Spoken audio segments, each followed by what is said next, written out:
Okay, naka-live na po tayo. Magandang gabi po sa bawat isa sa atin. Good evening po sa bawat isa. Welcome kay Mark Jason Esteves. Good evening. And sa mga kapatiran dito sa Pillar of Truth at saka sa Columna Veritatis. Good evening po sa bawat isa. And welcome po sa ating pagbubukas ng panibagong module po natin on anthropology and hamartiology. Anthropology means the doctrine of man, and hamartiology is the doctrine of sin. And this will run, Lord be willing, through 10 sessions, 10 sessions po, or even a little bit less than that. Pero ang ating syllabus po ay sumusunod po sa 10 session module. So depending on the uh, flow of our modular studies. Tayo po muna ay manalangin and welcome din po sa mga nanonood po sa Facebook. And please feel free to type your questions dahil minomonitor po natin ang mga questions din po dito sa Facebook. At naway gamitin ng Panginoon itong libreng pag-aaral na ito para sa ikalalago ng ating kaluluwa sa pag-spread ng thorough biblical reformation sa ating bansa at kaligtasan ng mga wala pa kay Kristo. Pag-pray po natin na malawak po ang mararating nitong ating pag-aaral dito sa Columna Veritatis. Tayo po muna ay manalangin. Hilingin po natin ang tulong po ng ating Panginoon. Let us pray. Once again, dear Heavenly Father, salamat po sa opportunity na ito na ipinagkaloob niyo sa amin upang pag-aralan ang inyong salita. At naway buksan ninyo ang aming puso at isipan at makita namin ang katotohanan mula sa inyong salita. Turuan ninyo kami na magpasakop kung ano ang ipinapahayag ng inyong salita, O Diyos. At tulungan niyo rin ang inyong lingkod na magbabahagi ng inyong salita ngayong gabi. Ito po ang aming samot dalangin sa pangalan ni Jesus. Amen. Share ko lang po ang ating slide na inihanda po, mga kapatid, para sa ating pag-aaral ngayong gabi.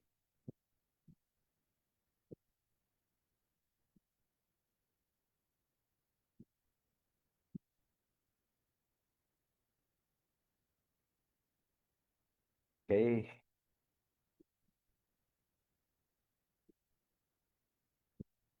So I hope okay na po on your end.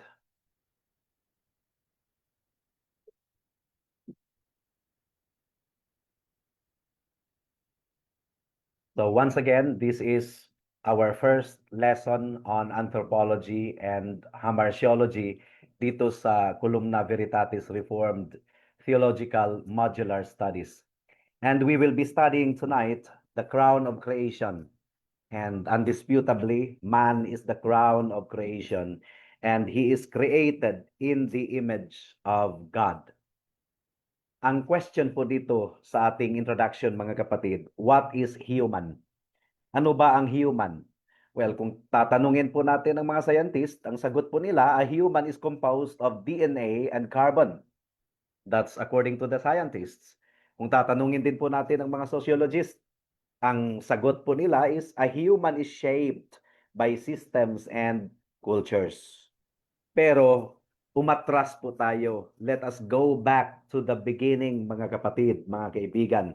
If you want to know what you were actually designed for, you have to go back before the DNA and before the systems.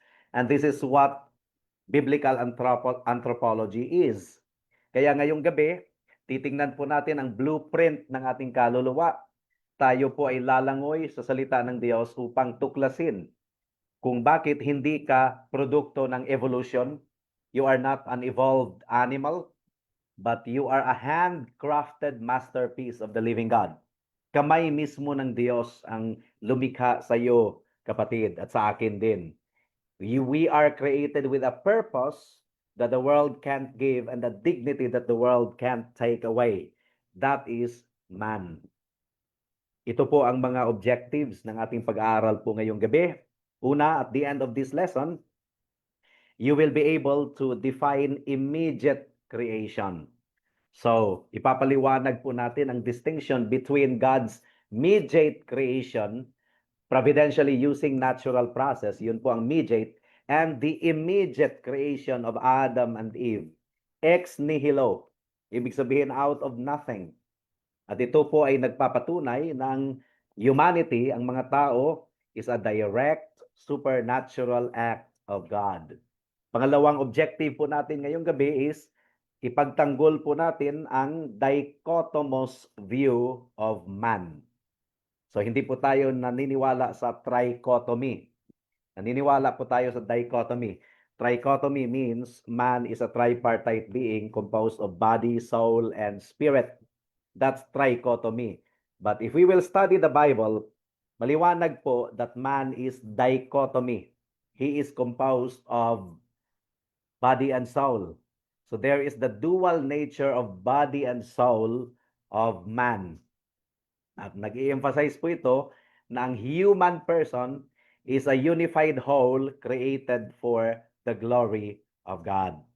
Pangatlong objective na ating i-achieve ngayong gabi, Lord be willing, is to identify the components of Imago Dei. And i-describe po natin ang original na condition ng mga tao bilang nag-possess or nasa kanya ang knowledge, righteousness, and true holiness. Yan po ang component ng tao nung siya ay nilikha ng Diyos. And we will explain how, kung papaanong ang batas ng Diyos ay naitala or naisulat sa kaniyang puso at nag-provide po ito ng ability na sumunod sa ating Panginoon. At pang-apat at panghuling objective na ating i-accomplish ngayong gabi, Lord be willing, is ipaliwanag ang concept of mutability. So, i-define po natin what it means for the human will to be subject to change. God created Adam perfect, but that perfection was mutable. Ibig sabihin, it could still be subject to change. At ito po ang nagpapaliwanag kung papaanong si Adam ay nilikha ng Diyos na matuwid, and yet Adam possessed the genuine freedom na maaaring talikuran ang katuwiran na yan mula sa original na paglikha ng Diyos sa kanya. So ito po ang apat na objectives, Lord be willing, na ating ma-accomplish sa ating pag-aaral po ngayong gabi. Dumako na po tayo sa unang punto ng ating pag-aaral. The origin of humanity. At titingnan po natin ang immediate creation. Nawa ay tandaan po natin itong mga theological terms na ito. Immediate creation, mga kapatid. Creation ex nihilo and immediate. Ex nihilo means out of nothing. Hindi katulad po ng mga animals sa ng mga hayop na lumabas mula sa lupa, 'di ba? 'Yun ang sabi sa Biblia, let the earth bring forth. So ang mga animals, the earth brought forth them. But Adam was a direct, immediate act of God. Personal talaga na kamay ng Diyos ang lumikha kay Adam. At hindi po gumamit ang Panginoon ng pre-existing biological forms to create man. Yan ang tinuturo ng theistic evolution.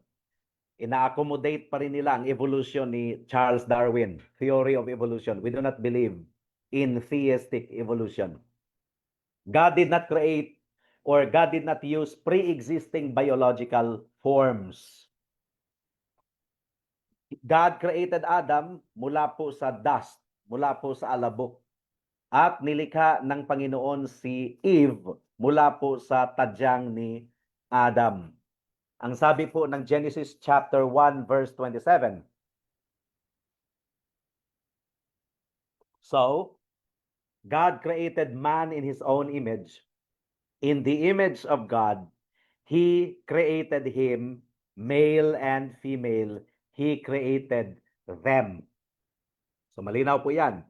The language is self-explanatory. Genesis chapter 2 verse 7. Ang sabi po dito, then the Lord God formed the man of dust from the ground and breathed into his nostrils the breath of life. And the man became a living creature. At kailan po yun nangyari? Ang tao ay nilikha ng Diyos pinakahuli Man was the last work of creation, the pinnacle of the 6 days creation. Ayon pa kay Thomas Watson po, mga kapatid, ito po yung paliwanag ni Thomas Watson. God did not make man by a word only. Di katulad noong nilikha niya ang ilaw, di ba? Let there be light. Nung nilikha niya yung mga tanim, let there be plants and trees. Yung mga birds, mga hayop, let there be, let there be. Fiat, ang tawag po nito. Kaya fiat lux. Ibig sabihin, let there be light. Ayon pa kay Thomas Watson, God did not make man by a word only as he did the light, but he used more ceremony in the making of man. He takes the dust of the ground and forms him to show that he is a masterpiece. Yun ang paliwanag ni Thomas Watson upang ipakita na ang tao talaga ay masterpiece ng ating Panginoon dahil unique ang kanyang pagkalikha. God did not speak man into existence. God formed man. Hinubog ng Diyos ang tao at mula sa alabok at hiningahan ng Diyos ang kanyang nostril and he became a living being. Ang observation po ni Thomas Watson ay nag-emphasize that while the rest of the creation was brought forth by a simple divine command, yun yung fiat lux, let there be light.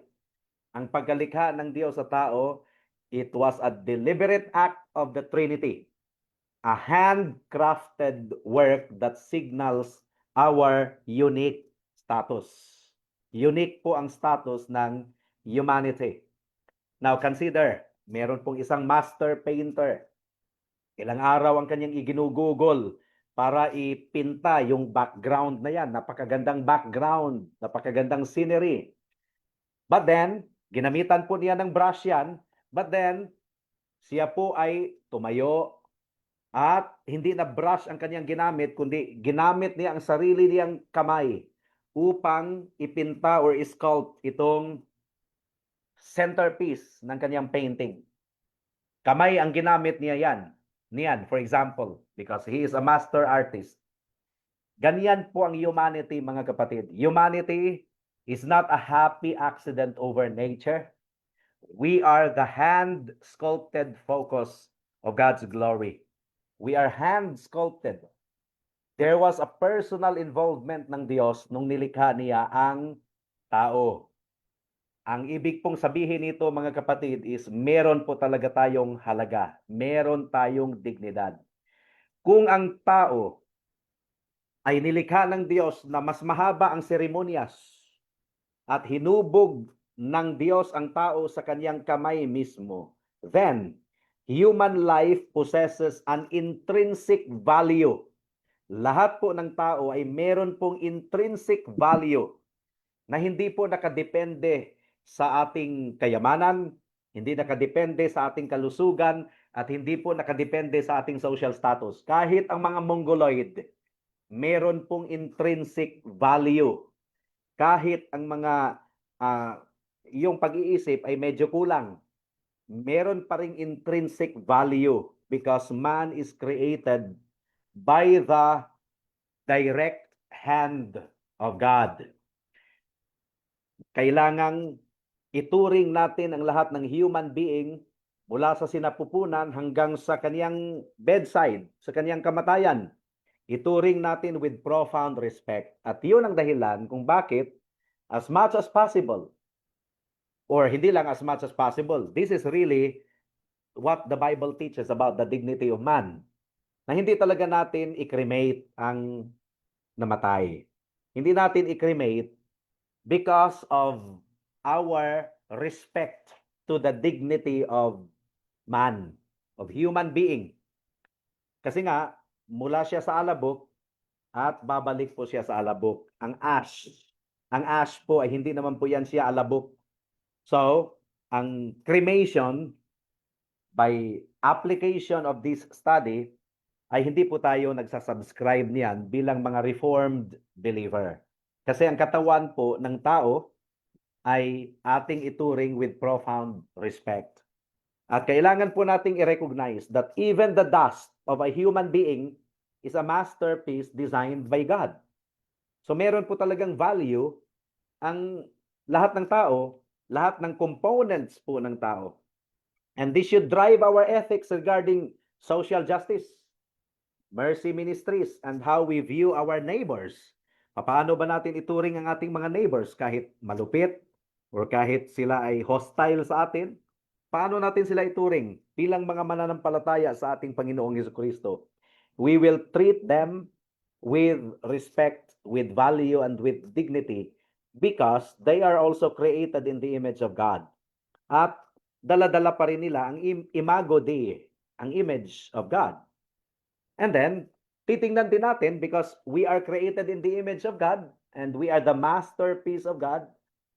Ito po ay nag-point sa pinaka-heart ng ating identity crisis. Kung meron mang identity crisis, kung ang Diyos ay nag-spend talaga ng time para hubugin ka sa kanyang kamay mismo na mas mahaba ang ceremony, then ang halaga mo, kapatid, ay hindi po nakadepende sa bank account mo, hindi nakadepende sa hitsura mo, hindi po nakadepende sa breakthroughs kung meron kang accomplishment or heroic achievement, mga kapatid.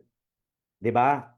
Ang isang mananampalataya, naunawaan po niya na ang kanyang halaga ay nakabatay sa imago Dei, image of God. Kung nararamdaman mo na ikaw ay insignificant, walang halaga, tandaan mo, kaibigan, tandaan mo, kapatid, you were not a word-only creation. You were a premeditated design. Kamay mismo ng Diyos ang lumikha sa iyo.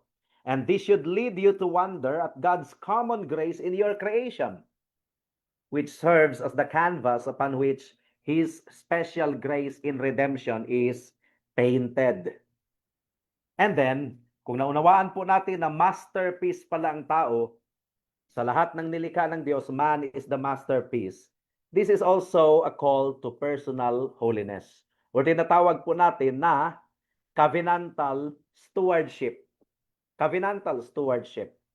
Kung ikaw ay masterpiece ng Diyos, ay huwag mong dumihan ang katawan mo. Huwag mong dumihan ang buhay mo. Huwag mong aksayahin. Ang masterpiece na painting, mga kapatid, hindi natin yan dudumihan, hindi natin yan i-vandalize. 'Di ba? Ang mga mamahalin na pinggan sa loob ng ating bahay, hindi natin yan gagamitin for common or dirty tasks. Di po ba? Yung mga sapatos natin na panglakad, mga formal shoes, hindi natin pwedeng gamitin para maglinis tayo sa bangbang or maglinis tayo sa drainage ng ating bahay. We do not use masterpiece for common or dirty tasks. Ibinubukod po natin ang masterpiece para sa kaluwalhatian ng artist, ng maker nito. And because God formed your body and breathed into your nostrils, your physical and spiritual life are stewarded property. Hindi po natin ito aksayahin. Hindi natin ito squander. Hindi natin sisirain at dumihan. Kung sa Bisaya pa, dili nato na kamasaan. We should use our members, ang ating mga mata, ang ating kamay, ang ating dila, bilang kasangkapan tungo sa katuwiran as instruments of righteousness according to Romans chapter 6 verse 13. Kung gagamitin po natin ang masterpiece para sa kasalanan, ito po ay isang uri ng napakataas or napakalaking uri ng cosmic vandalism against the Creator. Against the Creator. Nawa po ay nangusap po ang salita ng Panginoon sa bawat isa sa atin. And then, kung naunawaan po natin na tayo ay nilikha ng Diyos mula sa alabok, bagamat tayo po ay masterpiece, pero ang pinagmulan pa rin natin ay alabok, ito po ay isang salamin para sa ating kababaang loob. Ginamit ng Diyos ang alabok mula sa lupa, samantalang masterpiece po ang tao. We are masterpieces made of clay. And this keeps the believer in a state of gospel humility. Meron tayong mataas na dignity bilang created in the image of God, pero ang ating pinagmulan ay mababang uri. We were created out of the dust. Ayon pa po kay John Calvin, mga kapatid, mga kaibigan, True self-knowledge begins with recognizing our frailty. We are earthen vessels, that according to 2 Corinthians 4:7. This prevents religious pride. Any beauty found in the masterpiece is credited entirely to the artist, not the clay. Not the clay. Merong tanong po dito si Brother Jeff Morales. Pastor, kung hindi po kayo sang-ayon sa cremation, paano po yung mga namatay sa sunog na mananampalataya or yung mga martyr noong Roman persecution? Ay, nakakalungkot po yon. Pero, hindi ibig sabihin na merong mga nangamatay sa sunog at nangamatay na martyr. Kasi during the Roman persecution, talagang ginawang sulo. Naunawaan niyo yung sulo, mga kapatid? Yung ano, parang torch. Ginawang torch yung mga katawan eh. So, hindi naman mananampalataya ang gumawa noon. Ito ay patunay na ang mundo talaga ay biktima ng kasalanan. At ang mundo ay, kumbaga, this is a fallen world na meron talagang kasalanan. But we are talking about a Christian advocating for cremation. Wag naman sana. Wag naman sana, 'di ba? Ito lang po yung conviction po natin. Merong mga nasusunog, hindi naman po sinadya 'yon. Talagang ano, for example, bawal sa Biblia ang pumatay. Pero merong Christian na namatay dahil nabaril. 'Di ba? Naging biktima siya ng karahasan, na nakitil ang kanyang buhay.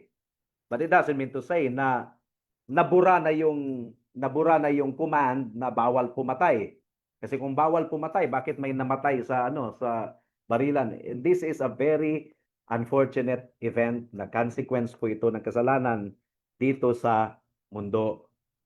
But it doesn't change the principle that we will treat human beings with dignity. Kahit unbeliever, hindi po natin isasubmit sa cremation ang kaniyang katawan. So, as much as possible, talagang sasabihin po natin as much as possible kasi meron talagang circumstances na hindi maiiwasan. Siguro practicality sake, pero hindi talaga natin ito isasubscribe sa ating puso because we understand that man is created in the image of God. Okay? At kung naunawaan po natin na ang tao po ay masterpiece, talagang nilikha sa wangis ng Diyos, pero nadungisan dahil sa kasalanan, motivation po natin ito na mag-evangelize. Ibahagi ang ebanghelyo. Every unbeliever na ating makakasalamuha actually is a marred masterpiece. Nadungisan siya na masterpiece. Masterpiece siya pero nadungisan ng kasalanan. Parang katulad siya ng isang magandang cathedral, magandang building na naputukan or nawasak dahil sa kasalanan, pero yung original design visible pa rin. Ganyan po ang mga unbelievers. We don't look at the lost with contempt. Hindi natin sila kamuhian, but we look at them with a holy grief. At ang goal po natin kung bakit ibahagi natin ang gospel sa kanila ay upang makita natin ang master artist na ma-restore ang masterpiece through the work of the new creation, through the work of the gospel. So, naging motive po siya natin for evangelism. And this gives us a deep, compassionate drive to see the image of God restored in our fellow man through Christ. Isang dahilan kung bakit tayo ay mag-evangelize is gusto po nating makita ang image of God na ma-restore sa isang makasalanan sa pamamagitan ng ating Panginoong Hesukristo. But then, tandaan po natin, na-establish din po ang federal headship ni Adam. Ito po yung covenantal context, mga kapatid. Hindi po nilikha ng Panginoon si Adam bilang isang isolated individual. Tandaan po natin yan. Hindi nilikha ng Diyos si Adam bilang isolated individual na walang kinalaman sa atin. Nilikha ng Panginoon si Adam bilang ating federal head. And this means si Adam po ay tumayo bilang legal na representative sa lahat ng mga tao. His immediate creation, yung pagkalikha kay Adam, ay kinakailangan so that he could enter into the federal creation mandate with God. Federal creation mandate, ipapaliwanag natin yan siya sa covenant theology. Pero ngayon ay binabanggit na po natin ang federal creation mandate. Ayon pa kay John Murray, mga kapatid, Adam's unique creation prepared him to be the natural root and legal representative of the human race. He is the legal representative of the human race. At paano natin nalaman na si Adam talaga ay hindi siya nilikha ng Panginoon na isolated, na siya talaga ang representative sa lahat ng sangkatauhan? Well, ang pinaka-common na patunay niyan ay itong nakatala sa Romans chapter 5 verse 12. Bakit nakapasok ang kamatayan sa mundo? Dahil nagkasala ang ating representative. Ang sabi dito, Romans 5:12, therefore, just as sin came into the world through one man, and death through sin, and so death spread to all men because all sinned. Damay po tayong lahat sa kasalanan ng ating federal head, ng ating representative, legal representative. So tandaan po natin yan, mga kapatid. The federal headship is established upon the creation of Adam. Now, dumako tayo sa pangalawang punto or pangalawang bahagi ng ating pag-aaral. The composition of man. What is the composition of man? Man is composed of body and soul. Ulitin po natin. Man is composed of body and soul. So, this is the dichotomy. At ito po talaga ang preference ng mga reformed na mga theologians. That man is a dichotomous being. Samantalang, merong iilan na nagtuturo ng trichotomy, that man is composed of body, soul, and spirit bilang tatlong bahagi. Pero ang mga Reformed theologians traditionally ay humahawak po talaga sa dichotomy. Naniniwala po tayo na ang tao ay nilikha ng Diyos na merong dalawang bahagi. The material part, which is the body, and the immaterial part, which is the soul or spirit. Soul/spirit. Itong salitang soul at saka spirit, kung babasahin po natin ang Bible, they are really used interchangeably madalas sa Biblia to describe the one inner man. Yung soul or spirit, interchangeable ang gamit nito sa Biblia upang ipaliwanag ang inner man, ang loob na pagkatao ng tao. As opposed to the outer man, ito yung physical body natin, outer man po ito. At kailangan po nating iwasan itong tinatawag na Platonic dualism. Alam niyo yung Platonic dualism? Na nagsasabi na ang body daw ay parang hawla, parang cage. Biblical anthropology ay nagtuturo that the body and soul are a functional unity. Nagkakaisa po ang body and soul. Hindi po tayo souls trapped in bodies. May mga nagtuturong ganun na ang soul ay na-trap sa ating katawan. No. We are embodied souls. Mga kaluluwa po tayo na embodied. Magkadugtong po, meron pong functional unity ang body at saka ang soul. Kaya kung nanghihina ang katawan mo, chances are nanghihina din ang kaluluwa mo. Kung nanghihina ang kaluluwa mo, katulad ng nangyari kay David na siya ay nagkasala. Di ba? Si David ay nagkasala, nanghihina ang kanyang kaluluwa. Well, nanghihina din ang kanyang katawan. Yun ang paliwanag ni David sa Psalm chapter 32. Body and soul, they are functional unity. Merong tanong po dito. At kinuot ang 1 Thessalonians 5:23. Madadaanan po natin ito mamaya, Brother Jeff. Okay. Bilang patunay na ang tao ay dichotomous, Matthew chapter 10 verse 28. Ang sabi po ng ating Panginoon dito, and fear not them which kill the body, but are not able to kill the soul, but rather fear him which is able to destroy both soul and body in hell. That's the word of the Lord from Matthew chapter 10 verse 28. Ayon pa kay John Hill, Hill sa mga Filipino kasi ang letter G ay binabasa natin as H. Pero English kasi ito. So this is John Gill. Ayon pa kay John Gill, the soul and body are the two essential parts of man. Though distinct, they constitute one person. Parang bumbilya lang po yan. Diba? Think of a glowing light bulb. You have the glass and filament, yun yung katawan ng bumbilya, and the electricity, yun yung kaluluwa ng bumbilya. Without electricity, the bulb is dark and dead. But without the bulb also, the electricity has no vehicle to shine in the room. They are distinct, yet they function as one unit to fulfill their purpose. Kaya nga, what is human? Human is composed of body and soul. Hindi sila pwedeng paghiwalayin kasi kung paghiwalayin ang katawan at kaluluwa, death na yan. Death is a separation of body and soul. Objection number 1.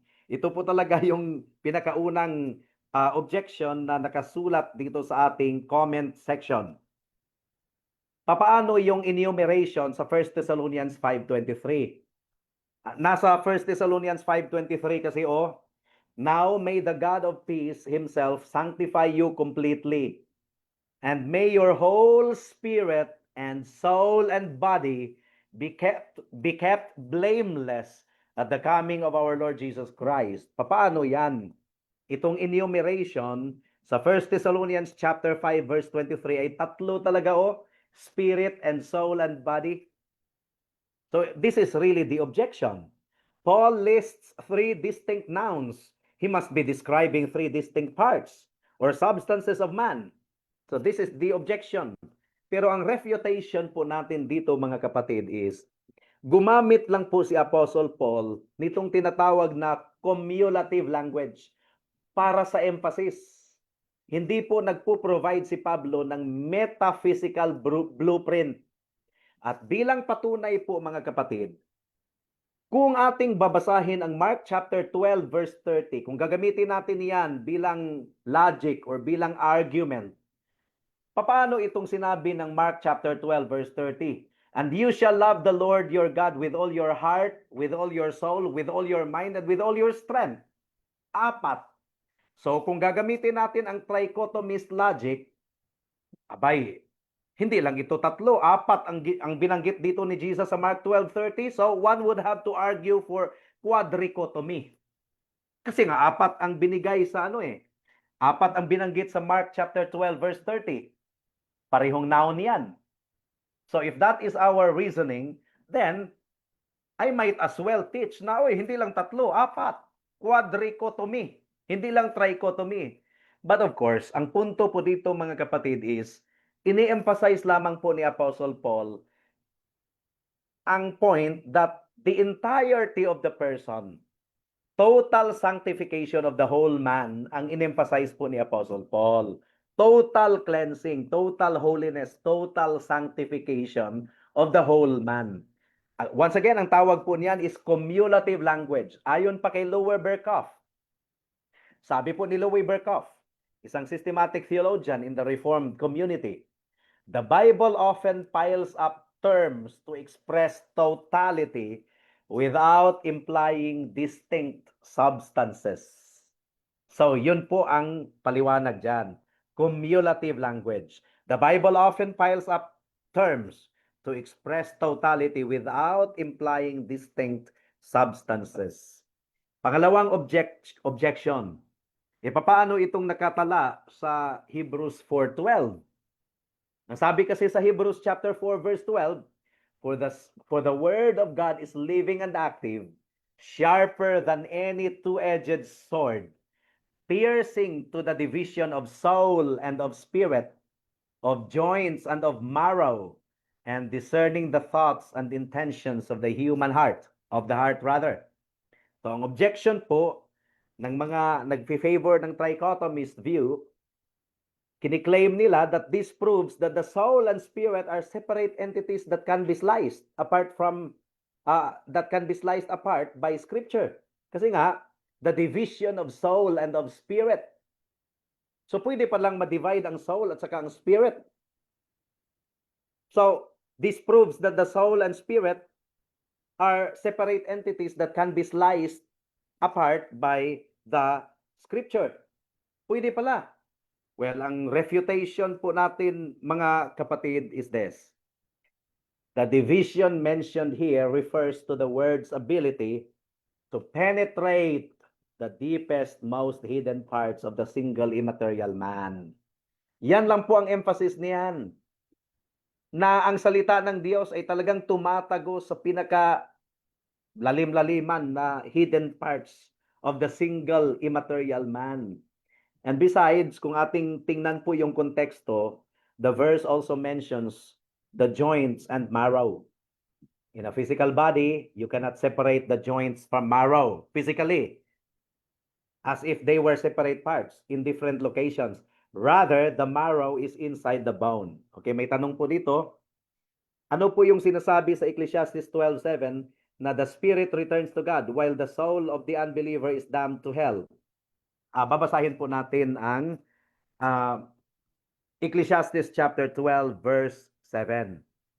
Let us allow the Bible to speak for itself.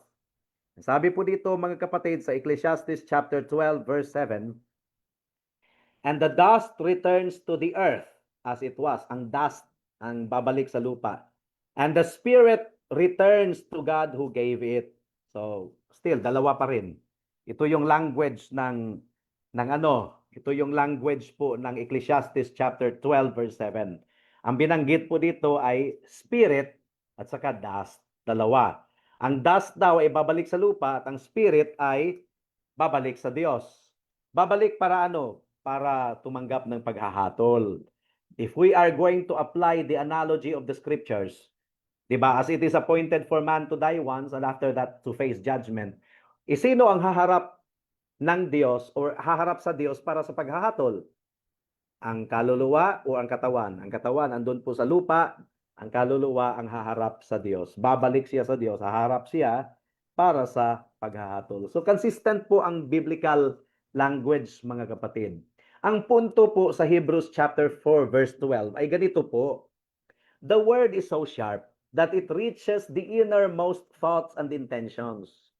It is not dividing two different substances, but rather exposing the heart's secrets. Yun lang ang message ng Hebrews 4:12. Wag na po nating dagdagan. Okay? Pangatlong objection. Kasi kung babasahin natin ang 1 Corinthians 2:14 at saka 1 Corinthians 15:44, parang magkaiba ang definition ng soul at saka ng spirit. So talagang magkaiba silang dalawa. Ito yung sinabi sa 1 Corinthians 2:14, the natural person does not accept the things of the Spirit of God, for they are folly to him, and he is not able to understand them because they are spiritually discerned. Spiritually discerned. Ang mga things of God, mauunawaan lang daw sa pamamagitan ng Espiritu. And then if you will read 1 Corinthians 15:44, it is sown a natural body, but is raised a spiritual body. If there is a natural body, there is also a spiritual body. So ano pong objection ng mga trichotomists dito? Kino-contrast daw ni Pablo ang natural man. In Greek language, psychikos or soulish. Psyche, soulish. With the spiritual man, pneumatikos. So, dalawang Greek terms. Ang sinasabi po ng mga trichotomists, they argue, this means the spirit is a higher faculty that can be dead or alive while the soul remains active as the seat of personality. So paano po natin ito sasagutin? Ito yung refutation, mga kapatid.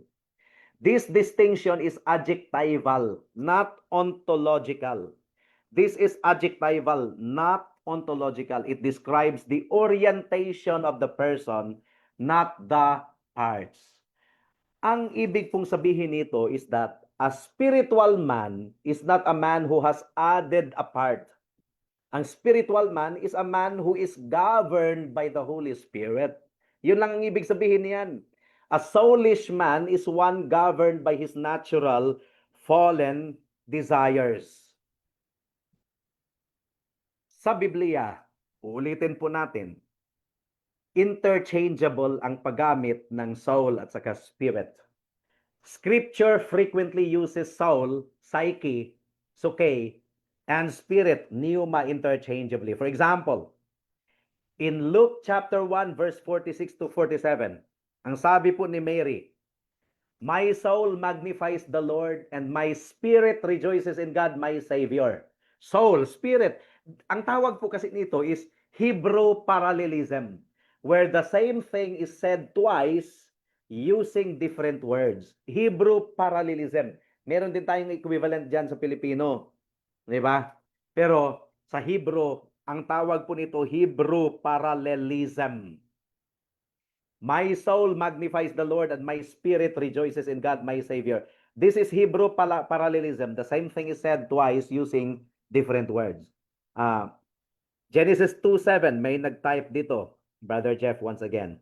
"And the Lord God formed man of the dust of the ground and breathed into his nostrils the breath of life, and man became a living soul." Pastor, hindi po ba yung spirit that returns to God is the breath of life? Ito ang patunay na ang spirit at saka ang soul ay synonymous. Kasi ang ginamit sa Genesis 2:7, soul. Ang ginamit sa Ecclesiastes 12:7, spirit, synonymous, at ipapakita natin yan dito. Sa kamatayan po, ang kamatayan po is to give up the ghost. Yun ang sinasabi sa Bible. Oo, may itong question ni Brother Jeff ay may kinalaman ito sa objection number 4. Death and the giving up of the ghost. Ang objection po nila is this. Some argue that at death, the spirit goes to God while the soul remains or goes elsewhere, suggesting they must be different. Well, ang refutation po nito, mga kapatid, is this. Scripture uses both terms to describe the act of dying. For example, ang sabi po ng Matthew 27 verse 50, Jesus yielded up his spirit, small letter S.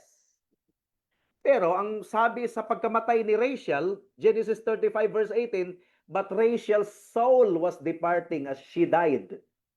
So ang spirit at saka ang soul, they are used interchangeably and both terms are used to describe dying. Yun ang sinasabi po ng Biblia. Ang punto po dito, mga kapatid, if they were different parts, kung ang soul at saka ang spirit ay different parts, we would expect a consistent part to live at death. Instead, the Bible uses whichever term emphasizes the departure of the immaterial life from the material body. Interchangeable po ito. Parang ano lang ito ba? Sinasabi mo, uhaw na uhaw talaga ako. Meron ka bang water dyan? Meron ka bang tubig dyan? And then later, sasabihin, salamat sa H2O. Ay, different term, pero parehong substance lang. Una, ginamit mo water. Pangalawa, ginamit mo H2O. Diba?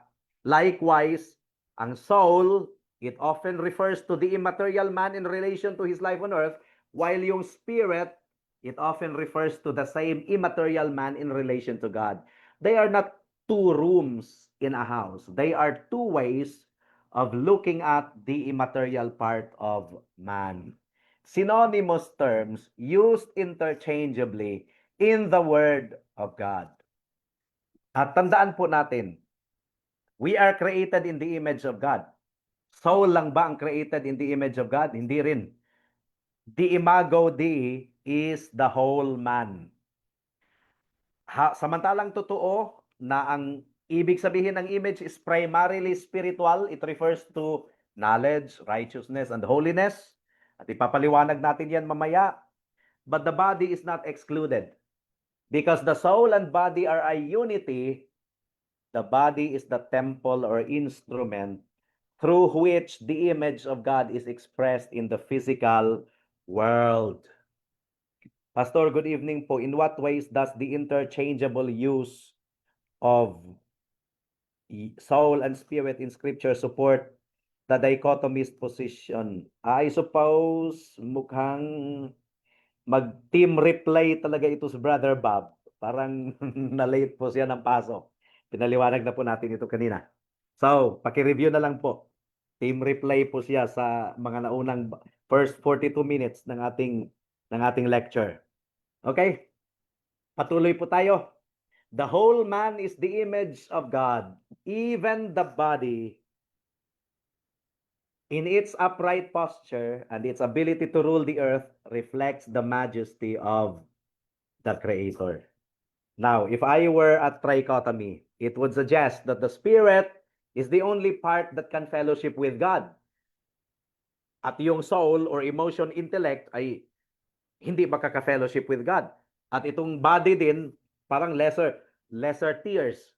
No, dichotomy affirms that the entire inner man, soul or spirit, is redeemed and sanctified. Man is dichotomous being. Sana po ay naunawaan po natin ito. And by the way, hindi ka naman po itatapon sa impyerno kung hindi ka naniniwala sa dichotomy.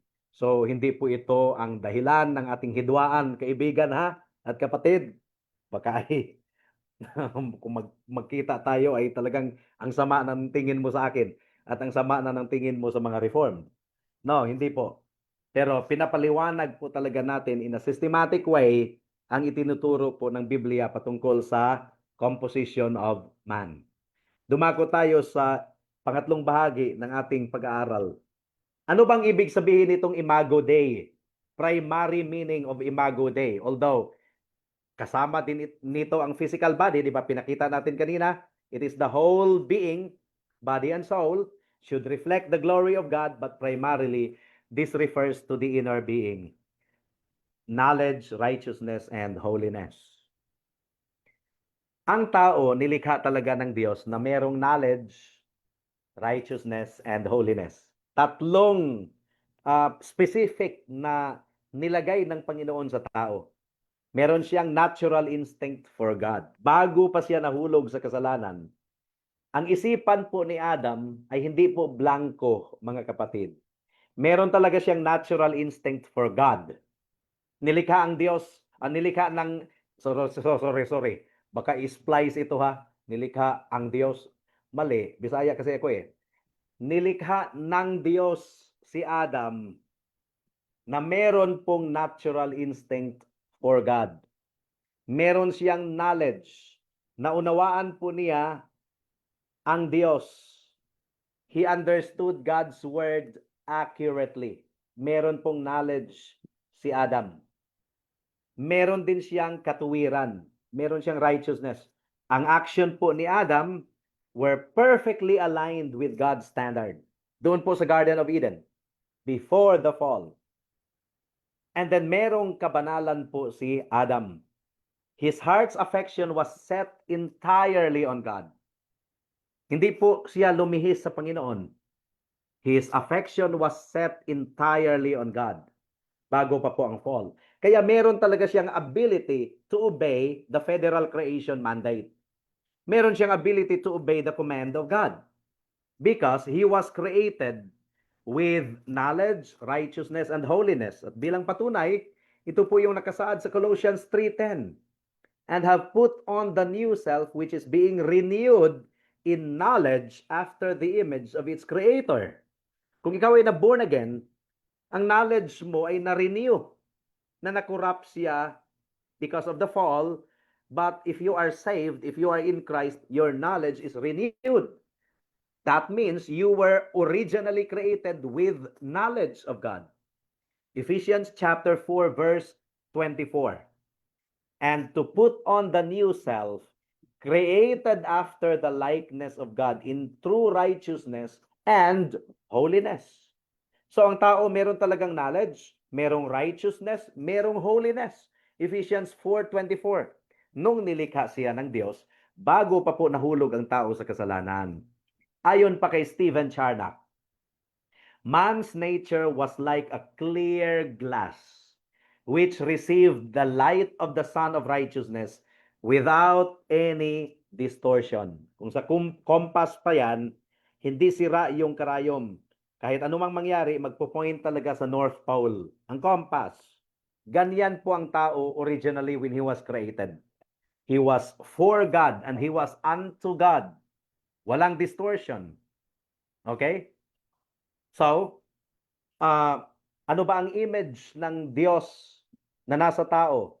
It was a functional image para sa kanyang dominion and kingship. Functional image.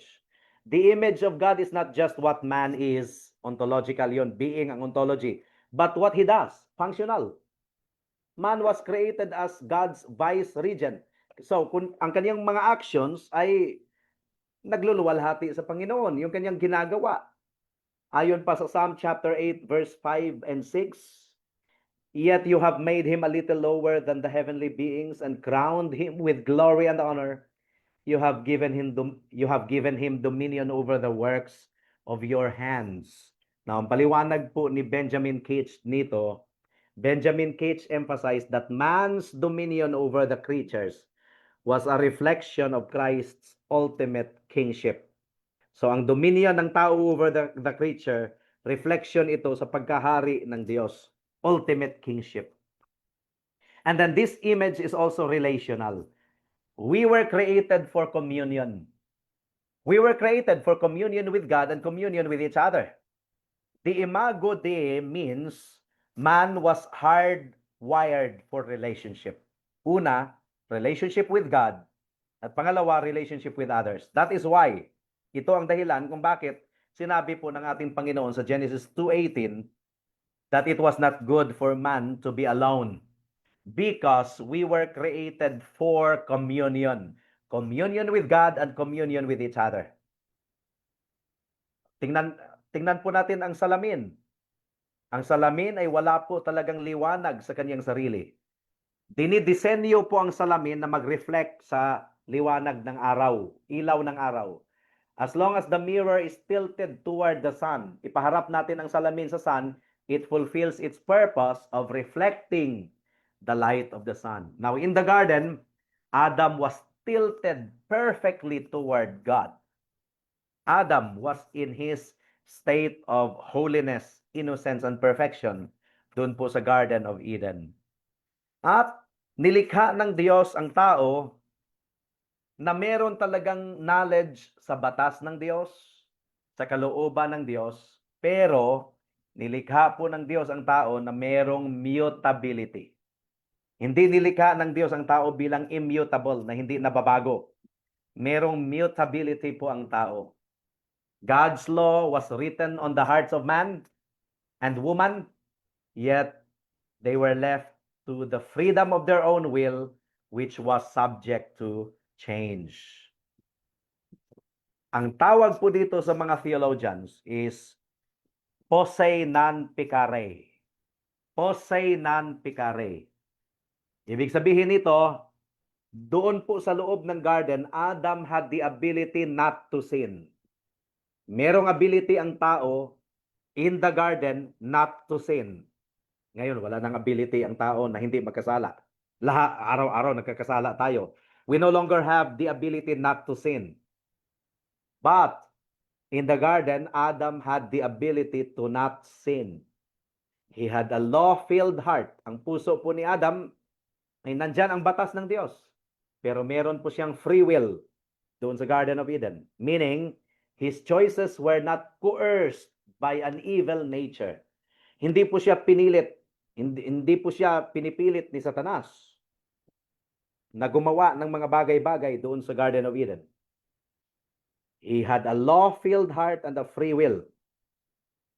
He possessed a liberty of will that was neither enslaved to sin nor compelled by an internal corruption, allowing him to stand in perfect uncoerced obedience. So meron talagang ability si Adam not to sin. Meron din siyang ability to obey. Meron siyang ability to obey. He was created with a law-filled heart that naturally delighted in God's commands.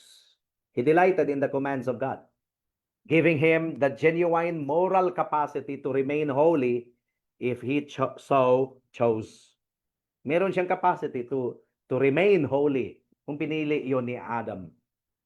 This meant that Adam was the only human in history beside Christ to possess a truly neutral and upright will capable of fulfilling the federal creation mandate and capable of fulfilling the law of God. Yun po ang kalagayan po ni Adam. Pero kahit meron siyang ability to not sin, mutable po ang ability na iyon. It had the power to change, mutability. Hindi katulad sa Diyos, who is immutable and unchanging. Adam was created good, but changeable. Nilikha ng Diyos si Adam na mabuti pero changeable. Maaring mabago. His will was like a door, parang pintuan, that could swing toward obedience or toward rebellion. At ang patunay po niyan ay Ecclesiastes chapter 7 verse 29. See, this alone I found, sabi ni Solomon, that God made man upright, but they have sought out many schemes. God made man upright, but they have sought out many schemes. Ayon pa kay Arthur Pink, Adam had no bias toward evil, yet he was not confirmed in grace. He stood on his own feet, and therefore he fell. That's the explanation of Arthur Pink. Ang isang brand new car na meron pong perfect steering, it is capable of staying on the road perfectly. Yun po ang law na nakasulat sa puso ng tao. Pero ang driver, ang kalooban, ang wheel, ay meron pa ring physical freedom to turn the wheel toward the ditch. The car is not broken, but it is steerable. So yan po ang illustration po niyan. Now, meron pong twofold law na meron si Adam doon sa Garden of Eden.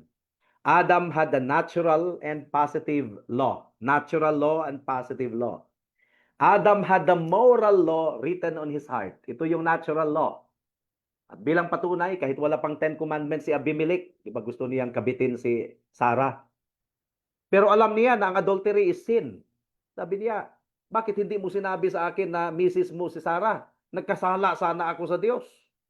Alam niya na kasalanan. Walang 10 commandments si Abimelech ha, pero alam niya because he had the natural law written on his heart.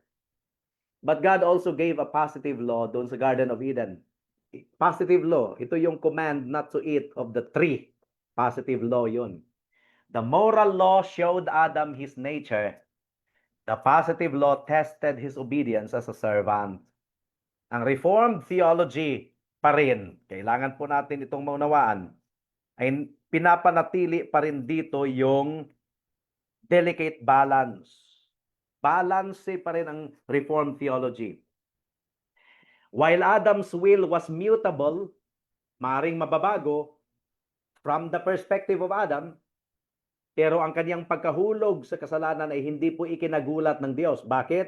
Ang Diyos ang nagtalaga that sin will certainly come to pass, that Adam will fall para sa kanyang kaluwalhatian. Pero hindi po ang Diyos ang source ng kasalanan. And yet, Adam was fully responsible because of his choice. Adam was fully responsible because his choice was free from external coercion. Pinaliwanag na po natin ito sa ating pag-aaral sa Decree of God. So, paki-review na lang po ng ating mga lessons. Ayon pa kay Arthur Pink, man's will is free from compulsion, but it is not free from the governance of God's providence. Good evening po, Pastor. Is there a covenant existed between Adam and God prior to the fall? Is it covenant of works but not for salvation? Talagang i-defer ko po yung sagot nito. Maipapaliwanag po talaga natin to sa covenant theology. Si John Murray, ang tawag po niya is Adamic administration. Adamic administration. Si John Calvin hindi po nagtuturo ng covenant of works ha. Ito talaga, hindi talaga nagtuturo ng covenant of works si John Calvin. Dinagdag na lang po ito ng mga later reformers. But John Calvin never taught covenant of works. That's true. So si John Murray, ang tawag niya ay Adamic administration, sa ating pag-aaral, ang tawag po natin is Federal Creation Mandate. So, sasagutin po natin ito, Brother Exy, sa anong tawag dito? Covenant Theology, which is baka sa October or November ay madadaanan po natin ang Covenant Theology. Lord be willing. Okay, so man's will is free from compulsion, but it is not free from the governance of God's providence. Dumako na po tayo sa mga application po, mga kapatid. Gaya ng sinabi ko po kanina, there is really the integrity of the body. Since we are a dichotomy, a unified whole, we reject the modern idea that my body is not me.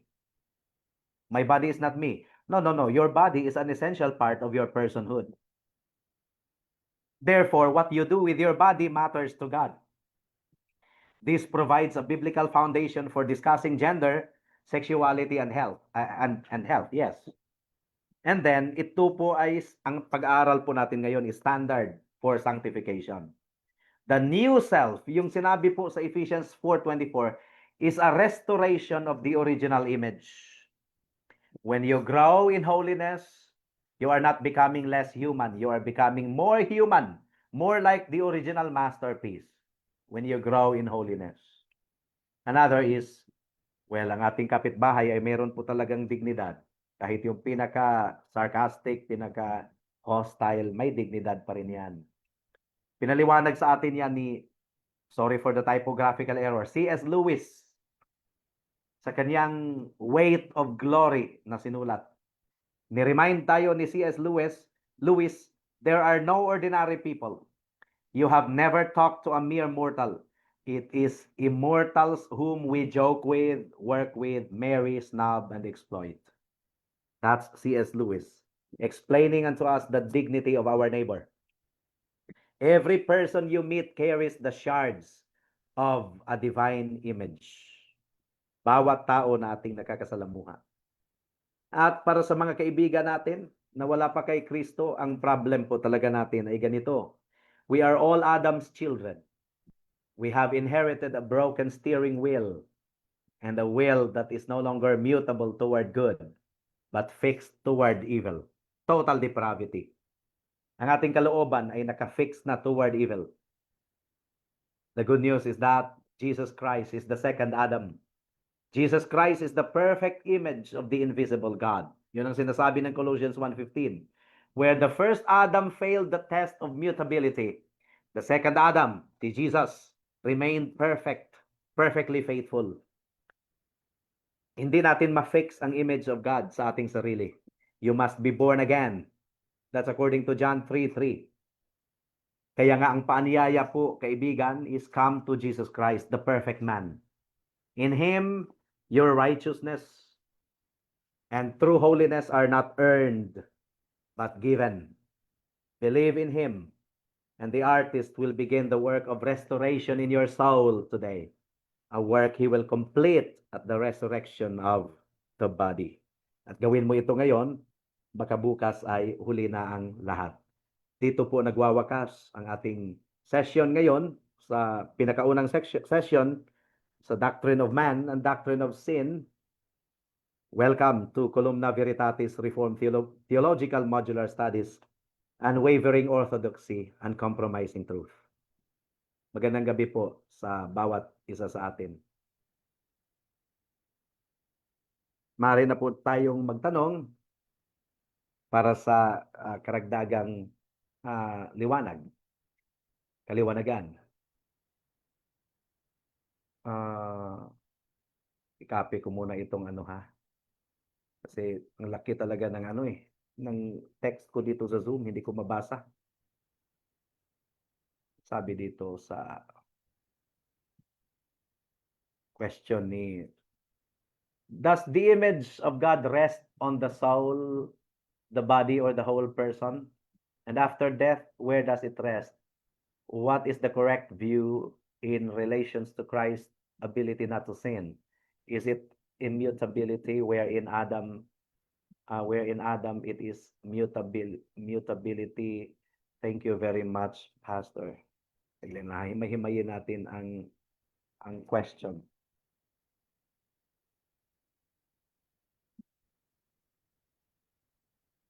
Unahin po natin ang unang bahagi ng question. Does the image of God rest on the soul, the body, or the whole person? Well, sinagot na po ito ng lecture natin kanina. It's really the whole person. Although the primary explanation is the soul or spirit, di ba? Knowledge, righteousness, and holiness. But actually, it's the whole person. Kasi ang ating physical na katawan ay dapat mag-reflect din sa kaluwalhatian ng ating Panginoon. And after death, where does it rest? Ang image ng ating Panginoon after death. Well, sinasabi talaga, death is a separation of soul and body. Kaya nga yung dust, kahit yung dust, mga kapatid, nag-bear pa rin yan, dala-dala pa rin yan ang image ng Diyos. Kaya nga, hindi tayo pabor sa cremation. Kasi, ang image ng Panginoon, kasama kasi yung physical body eh. Hindi po natin ito ituring na walang paggalang. Hindi natin susunugin. Hayaan nating manumbalik sa alabok. So, after death, where does it rest? Well, the soul and the spirit ay meron pa ring image of God. The soul returns to God to receive judgment. At kung ang judgment ng soul na yan ay itatapon sa impyerno, meron pa ring image ng Diyos sa kanya doon sa impyerno. 'Di ba? Immortal. God is immortal. Ang kaluluwa doon sa impyerno ay hindi naman matutupok. Now, on the day of the resurrection, ma-reunite ang body at saka ang soul. Magiging ganap na ang pagdurusa doon sa impyerno kasi pareho ng soul at body na sa pagbalik ng ating Panginoon. 'Di ba? Magiging ganap na ang pagdurusa doon sa impyerno. Still, ang mga kaluluwa doon sa impyerno ay dala-dala pa rin nila ang image of God. I hope that answers the question. Is it immutable? What is the correct view in relations to Christ's ability not to sin? Is it immutability wherein Adam is mutable? Yeah, absolutely. So, mutable ang kay Adam. Salamat sa Panginoon dahil ang ating second Adam ay immutable. Kaya hindi po talaga nawala ang image of God. Nagtagumpay po ang ating Panginoong Jesucristo.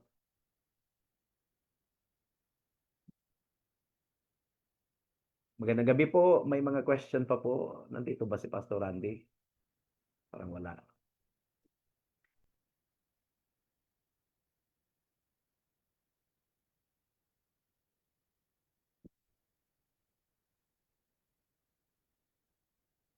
Paano po kaya ang komposisyon ng Panginoong Hesus? Sana na balikan, parang hindi pa naman yata binura ng Facebook. Buburahin kasi ng Facebook after 30 days eh. Baka nandun pa rin po yung lecture. Anyway, inuunti-unti naman nating in-upload. Naniniwala naman tayo sa hypostatic union. That Jesus Christ is 100% God, 100% man. So, bilang man, si Kristo ay merong body, merong soul. Oo.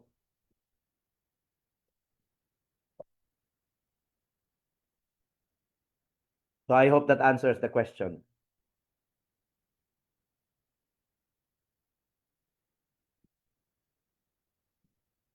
Naging 100% man si Jesus without ceasing to be God.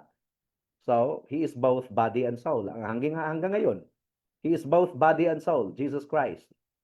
And he is God. So, mystery talaga yan. Hindi po natin pwedeng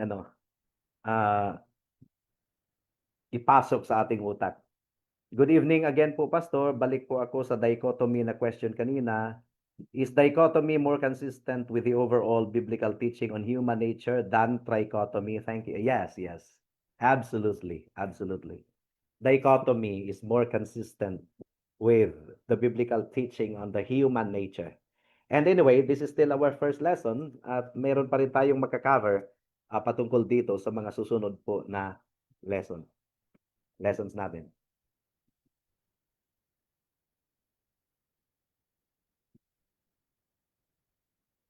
Brother Ray? Good evening, Pastor. Good evening po. So, ang question ko po, about the trichotomy, because our church is leaning to trichotomy, because although we are Calvinistic, but it's not necessarily reform. Mm-mm. Is this something that's like essential, like non-negotiable, that we need to really have to make a stand about it, or is it something that we can just agree to disagree with the fellow Christians? Gaya ng sinabi ko po kanina, huwag kayong magalit sa akin kasi hindi naman kayo maimpyerno if you believe in trichotomy. Di ba? Hindi naman kayo maimpyerno if you believe in trichotomy. Kaya wag po nating gawin po itong point of heated contention among believers. Pero dahil inaral po natin itong anthropology, the doctrine of man, kailangan po talaga nating madaanan po ito. So, kung biblical consistency po ang ating pag-uusapan, ay dichotomy talaga ang consistent sa Bible. But it doesn't mean to say na hahatulan na natin, meron na tayong wall na i-build sa mga trichotomies. Does Christ possess sin nature to be able to perfectly sympathize with man, temptation, or weakness? Ano ba ang language ng scriptures? Hebrews chapter 4. Hebrews chapter 4. Ito po yung language ng scripture. Ang sabi po dito sa Hebrews chapter 4, mga kapatid, verse 15. For we do not have a high priest who is unable to For we do not have a high priest who is not able to sympathize with our weakness, but one who in every respect has been tempted as we are, yet without sin. So it doesn't mean to say na wala siyang kasalanan, na hindi na siya makakapag-sympathize sa atin. Mas makakapag-sympathize siya dahil wala siyang kasalanan pero natukso siya. They were all real temptation. For example, yung sa temptation doon sa wilderness na gawing tinapay ang bato. Gutom na gutom si Jesus Christ at that time. Oh, tinukso pala. Wrong grammar. Sorry. Thank you. Nung tinukso si Jesus doon sa wilderness na gawing tinapay ang bato, tunay na temptation yun. Naramdaman talaga ni Jesus ang temptation. Gutom na gutom siya eh. He was tempted in every respect just as we are, yet without sin. So I hope that answers the question. Meron bang sin nature ang ating Panginoon in order to sympathize with us? The answer is no. He doesn't need to sin in order to sympathize with us. But his blamelessness is a guarantee that he's not just able to sympathize with us, but he's able to deliver us from sin. So hindi lang siya nagsympathize sa atin, kundi he is able to deliver us, to save us from sin. So yun po mga kapatid. Salamat po sa question.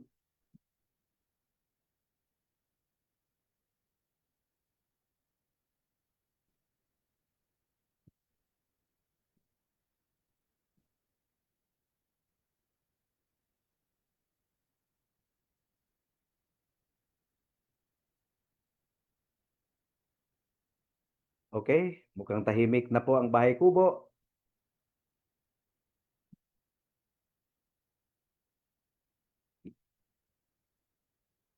Maaari pong buksan yung ating mga kamera para sa ating picture taking po. Para sa ating attendance. Salamat po sa pag-join.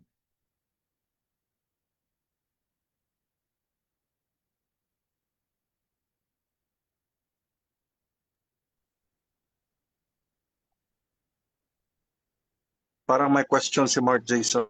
Okay, picture pa muna tayo. Ready? 1, 2. Tingnan natin ha. Ito pala. Merong question dito. Good evening po, Pastor. I-copy paste ko muna kasi hindi ko talaga mabasa. At i-type ko sa document. Good evening po, Pastor. Madidiscuss din po ba ang ibang states of man in relation to sin bukod sa Jose non-pecare? Yes, kasi nga itong module po natin is anthropology and hamartiology. So ibig sabihin the doctrine of man and the doctrine of sin. So matatalakay po talaga natin ito sa 10 meeting module po na ito.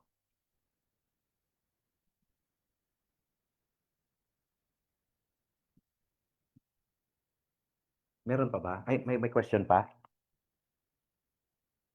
Hindi po kaya divine testing yung sa Matthew chapter 4, Pastor? Pahabol po, hindi. Kasi nga, kung gagamitan po natin ng ng analogy of the scriptures, malinaw ang sinabi po sa Hebrews, that he was tempted in all manners just like we are, yet without sin. So this is really, we serve a Savior na napagtagumpayan po niya ang kasalanan. How does the doctrine of dichotomy influence the understanding of sanctification and spiritual growth po, Pastor? Thank you. Yeah, just as we nourish our body with nutritious food and proper rest, inanarish din po natin ang ating kaluluwa with the Word of God. Pero katulad ng sinabi ko kanina, kung abusuhan po kung Tagalog ba ito? If abusuhin. If we will abuse our physical body, palagi tayong nagpupuyat, hindi natin inaalagaan, affected po ang ating kaluluwa. Meron talagang kinalaman yan sa ating sanctification. And at the same time, kung tayo ay nagkakasala, gaya ng sinabi po sa Psalm chapter 32, ang katawan ni David ay nanghihina dahil sa kanyang kasalanan. So, it can really influence our sanctification. We have to keep our body and soul healthy. We have to become good stewards of our composition na binigay ng Panginoon sa atin. I hope that answers the question.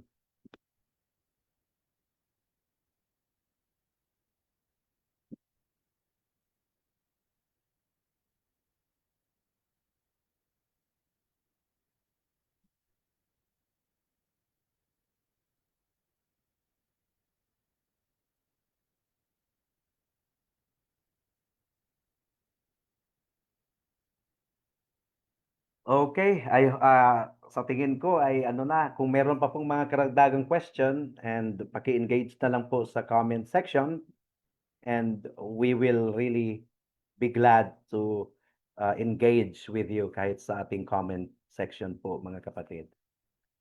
So that concludes our lecture for tonight. At naway mas malawak pa ang mararating po nitong lecture po natin ngayon. Maaari po ba nating hilingin si Brother Richard to give us the closing prayer?